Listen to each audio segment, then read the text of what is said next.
নতুন উঠছে আমের ফল। দর্শক, আমি এমন একজন লোকের কাছে আসছি, উনি ফুটপাতে আহ, বিভিন্ন টক জাতীয় ভর্তা জাতীয় কিছু বিক্রি করে থাকে। ওনার সাথে আজকে কথা বলবো।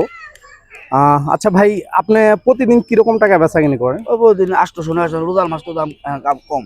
রোজার মাস দেখে এখন কম। এখন কি বিক্রি করতেছেন? আম বেশি, পেয়ারা বেশি, তেঁতুল বেশি, চাল তেরাচার বেশি। এখন এটা কি চলতেছে, নাম? আম আম আচ্ছা আচ্ছা, তা আপনি কি দিয়ে বিক্রি করেন? আমি কাসন্দ দেই, শুকনা মরিচ দেই, কাঁচা মরিচ দেই, লবণ দেই, তারপর মাখাই দেই।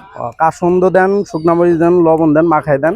তা আপনার কাসন্দ এটা কি নিজেরাই তৈরি করেন কাসন্দ, না কিনা আনা হয়? আমি কিনা আনি। কিনা আনা হয়। এই আম কোথায় থেকে আনেন? এটা বাইপেল। বাইবেল থেকে আনেন। তা আপনি এখানে বাইবেল থেকে কিনে আইনা বিভিন্ন জায়গায় জায়গায় বিক্রি করেন। আমি এখন তো দাম বেশি তো।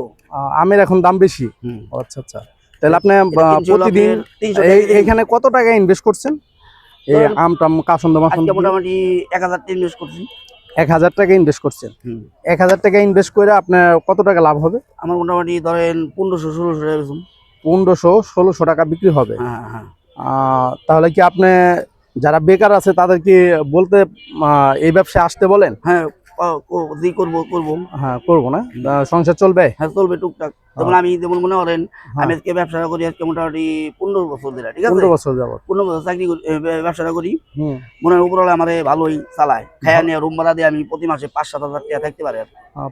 5-7 হাজার টাকা চাকরি থাকে থাকে। আগে কি করতেন আপনি? আগে মূল্য চাকরি করতাম। আগে মুন্নুস শ্রামিসে চাকরি করতেন। ও আচ্ছা আচ্ছা, চাকরি বাদ দেওয়া আমি ব্যবসা করতেছেন, আপনি উদ্যোক্তা হয়েছেন। হ্যাঁ, বুঝতে পারছি। দর্শক, আপনারা যদি কেউ ছোট ব্যবসা করতে চান, এই ব্যবসাগুলো করতে পারেন। ভালো থাকেন সবাই। আসসালামু আলাইকুম।